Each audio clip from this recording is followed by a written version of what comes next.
Assalamualaikum warahmatullahi wabarakatuh. Salam sejahtera bagi kita semua.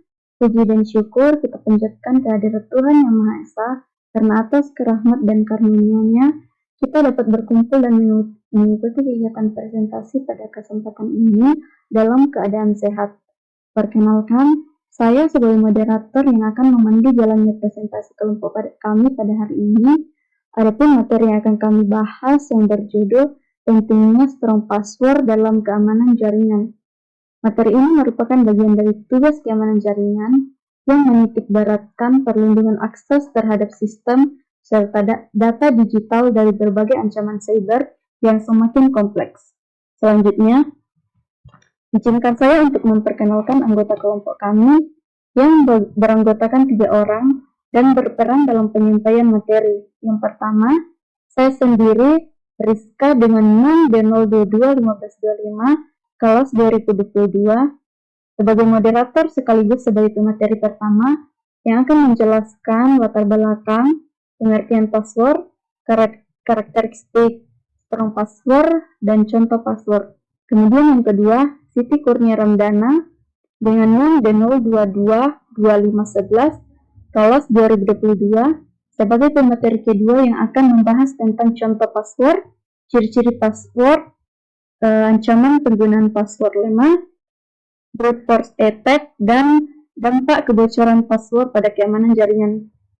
Kemudian pemateri ketiga yaitu Irmayanti dengan NIM D0219335 kelas 2022 sebagai pemateri ketiga yang akan menjelaskan cara membuat password yang kuat, tips keamanan password, pengenalan multifaktor autentikasi atau MFA, dan studi kasus kebocoran.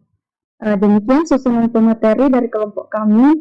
Diharapkan melalui presentasi ini kita semua dapat memperoleh pemahaman yang lebih mendalam mengenai pentingnya penggunaan strong password dalam menjaga keamanan jaringan.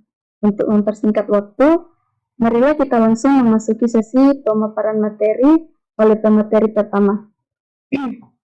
Baik, langsung saja latar belakang. Di dunia digital saat ini, banyak akun diretas akibat penggunaan password yang lemah. Sayangnya, password yang kuat masih umum digunakan oleh pengguna. Selain itu, ancaman cyber semakin meningkat seiring dengan bertambahnya penggunaan internet di berbagai kalangan masyarakat. Kemudian, pengertian password. Password adalah kunci autentikasi yang digunakan untuk mengakses sistem dan jaringan. Ini merupakan elemen penting dalam menjaga keamanan jaringan karena tanpa password yang kuat, data sensitif dan informasi pribadi dapat menjadi sasaran empuk bagi pihak yang tidak bertanggung jawab. Kemudian yang ketiga itu karakteristik strong password. Pada karakteristik strong password ini terdiri dari 3. Yang pertama, kombinasi karakter, yang kedua angka, dan yang ketiga simbol. Untuk kombinasi karakter itu kata sandi yang kuat mencakup kombinasi huruf besar dan huruf kecil yang secara signifikan meningkatkan kompleksitas dan keamanannya terhadap serangan. Kemudian yang kedua yaitu angka. Menambahkan angka ke dalam kata sandi akan menciptakan tingkat kesulitan tambahan bagi peretas yang mencoba mengakses akun tanpa izin. Kemudian yang terakhir, simbol. Penambahan karakter atau simbol khusus dalam kata sandi meningkatkan kekuatannya sehingga lebih sulit bagi penyerang untuk menyebak atau meretasnya. Kemudian yang keempat, contoh password. Perbandingan kekuatan kata sandi ini memiliki password yang kuat yang sangat penting untuk menjaga keamanan akun dan data pribadi pengguna di dunia digital. Contoh password terdiri dari 3 yaitu password lemah, password kuat, dan ciri-ciri. Untuk password lemah itu seperti 1, 2, 3, 4, 5, 6 atau admin, sangat mudah diretas oleh peretas. Kemudian password kuat itu terdiri dari R tanda seru SKA underscore 2026 hashtag secure, memiliki kombinasi karakter kompleks dan sulit ditebak. Kemudian ciri-cirinya itu password yang kuat harus panjang unik, dan tidak mengandung informasi pribadi untuk meningkatkan keamanan. Baik, di sini saya akan melanjutkan slide selanjutnya, yaitu ciri-ciri password kuat. Nah, karakteristik untuk keamanan yang maksimal.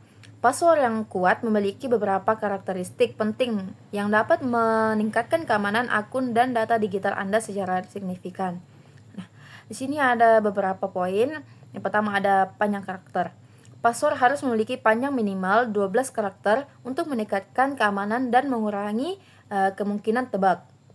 Nah, kedua tuh ada data pribadi.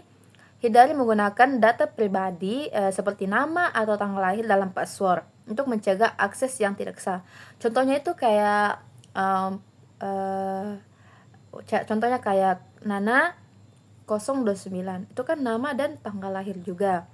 Nah, kita jangan memakai data itu karena itu sudah jelas gampang untuk ditebak. Yang terakhir itu ada kombinasi unik. Password harus terdiri dari kombinasi huruf, angka, dan simbol untuk membuatnya lebih sulit ditebak oleh penyerang. Contohnya itu seperti nasi goreng, huruf besarnya N, huruf A-nya itu diganti dengan tanda A itu kan, tahu kan yang dipakai biasa untuk Gmail. Nah, dengan I-nya itu ganti dengan tanda seru dan berikan simbol-simbol lainnya dan juga beberapa huruf. Begitu. Yang slide selanjutnya tuh ada ancaman penggunaan password lemah. Nah, yang pertama tuh ada serangan brute force. Serangan brute force mencoba menebak password dengan cara yang sistematis. Menggunakan semua kombinasi karakter hingga menemukan yang sama. Yang kedua tuh ada serangan kamus. Serangan kamus menggunakan daftar kata umum, tidak menebak password. Daftar kata umum untuk menebak password, memanfaatkan kelemahan pengguna dalam memilih kata sandi yang lemah. Contohnya itu sandi yang lemah itu yang umum, kata-kata umum yang sering kita gunakan tuh umpamanya kayak admin 123 ataupun 1 sampai 8. Nah, yang ketiga tuh ada phishing. Phishing adalah metode penipuan di mana perilaku berusaha memperoleh informasi sensitif dengan menyamar sebagai entitas terpercaya melalui email atau pesan. Contohnya tuh kayak yang kita tahu kan phishing kan itu kayak link-link berbahaya ataupun apa itu. Contohnya itu di kehidupan sehari kita. Kita lulus dari kuliah ini kan otomatis kita cari info loker kan. Ketika kita mencari di Google, muncul tuh semua link-link untuk loker, info loker. Kita dapat tuh yang cocok menurut kita. Kita klik link itu. Dan link itu mengarahkan kita ke suatu form untuk mendaftarkan. Misalnya kita di PT ini, kita harus daftar dulu. Padahal yang harusnya itu kita setelah menekan link loker itu kan harusnya kita dikasih lihat apa di sini kerja ini apa begitu kan, nggak masa langsung mendaftar. Mungkin ada tapi kebanyakan kalau phishing itu dia langsung meminta kita untuk login atau mendaftarkan diri langsung pakai menggunakan data pribadi seperti nama, nomor telepon, alamat rumah, nick dan lain-lain. Nah, apalagi sampai meminta verifikasi wajah kita. Nah, itu jangan sembarang dikasih dulu. Karena itu kan masih link yang belum tahu apakah itu betul atau tidak gitu. Nah, jadi mungkin teman-teman atau saudara-saudara kita, orang tua kita, ada orang yang kirim link atas nama ini bla bla bla dari orang yang tidak dikenal, mungkin orang iseng kah atau penipuan kah yang mengatasnamakan saudara kita yang jauh kah. Nah, kayak mengirim, Pak Bu, teman, nih ada link, bantu dong isi ini untuk kerja ini ya. Nah, ternyata itu link apa? Itu link untuk mengkelabui kita untuk diambil data pribadi kita. Jadi kayak semua yang kita masukkan itu dia dapat dan dia yang untung gitu. Selanjutnya tuh ada penjelasan tentang brute force attack. Nah, di sini tuh serangan brute force adalah upaya otomatis untuk menebak kata sandi dengan mencoba semua kombinasi yang mungkin secara sistematis. Seperti di samping ini, kayak password begitu, tuh ada. Nah, metode ini mengeksploitasi kata sandi yang lemah yang dapat menyebabkan akses tidak sah jika berhasil. Langkah-langkah keamanan siber harus menangkal serangan ini dengan mendorong pengguna untuk membuat kata sandi yang kompleks dan sulit untuk ditebak. Gitu. Karena kalau kita seperti yang tadi kan, kalau kita menggunakan kata sandi cuma sampai 8, terus cuma menggunakan nama, tanggal lahir kita, ataupun dan lain-lain. Kita harus itu memakai kata-kata yang unik, tapi yang harus kita hafal juga kan.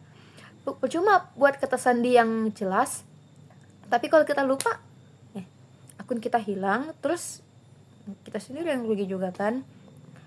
Langkah lebih baiknya kalau kita membuat sebuah password, kita catat begitu. Tapi jangan dengan password yang gampang ya. Oke. Ya. Selanjutnya itu ada dampak kebocoran password pada keamanan jaringan. Pertama itu ada data bocor. Nah, kebocoran pada data pribadi dapat mengakibatkan informasi sensitif jatuh ke tangan yang salah menggunakan privasi individu dan organisasi. Seperti yang saya jelaskan sebelumnya. Yang kedua itu ada kerugian finansial. Akun yang diretas dapat menyebabkan kerugian finansial yang signifikan, baik untuk individu maupun perusahaan yang terkena dampak. Yang ketiga itu ada akun diretas. Pihak tidak bertanggung jawab dapat mengambil alih akun, menyebabkan kerugian lebih lanjut dan merusak reputasi pemilik akun. Mungkin kita tahu kan ini yang saya bacakan tadi ini di PPT ini. Nah, mungkin saya akan beri contoh lah seperti akun diretas. Dulu kan waktu saya juga pernah mempelajari cara meretas akun. Nah, tapi saya menggunakan sebaik mungkin, membantu teman saya yang akunnya hilang dan lain-lain. Kalau orang tidak bertanggung jawab, ketika contoh lah, ada orang jahat, ada teman kita, tapi jauh gitu, nggak pernah ketemu kan. Kamu taunya dia bisa retas akun, bisa ambil akun yang hilang. Nah, kamu minta tolong tuh, bantu aku dong, gitu, bantu aku ambilin akunku yang hilang. Dia iya aja, diambilin, diambil. Tapi beberapa hari atau minggu akunnya tuh hilang lagi. Karena kenapa? Ya kan dia melihat akun kalian, contoh akun Facebook yang terhubung di game. Siapa yang tidak mau kan manusia juga kan ada yang dibilang baik dan buruk. Sempat dia berpikir, akun ini bagus juga nih, kalau dijual bisa jadi uang. Nah, dia ambil tuh. Dia ambil akunmu kembali. Padahal itu kan dia yang awalnya membantu malah mengambil. Dan siapa yang rugi? Kita. Dan siapa tahu dia selain menjual akun itu, dia juga menghack, kayak mengganti foto profil yang tidak baik begitu, atau membuat status yang tidak baik atas nama kita, atau men-DM teman-teman kita minta uang dan lain-lain. Nah, itu kan reputasi kita kan yang rusak juga, nama kita yang tidak bagus. Nah, seperti ini juga kerugian finansial, itu juga salah satunya. Nah, data bocor juga itu sangat penting. Jadi kita tidak boleh sembarang mengasih tahu atau memasukkan data pribadi kita. Seperti link-link phishing yang sebelumnya tadi itu jangan pencet sembarangan ya. Kalau bukan dari pihak yang betul-betul terverifikasi langsung, aman. Oke. Itu saja yang penjelasan yang bisa saya jelaskan. Mungkin slide selanjutnya saya akan berikan ke teman saya. Baik, Assalamualaikum warahmatullahi wabarakatuh. Saya sebagai pemateri ketiga ingin melanjutkan untuk materi kami. Yang pertama ada cara membuat password yang kuat. Ada 3 opsi. Yang pertama ada kombinasi unik, yang dimana menggunakan karakter unik membuat password lebih sulit ditebak dan meningkatkan keamanan akses ke akun dan sistem.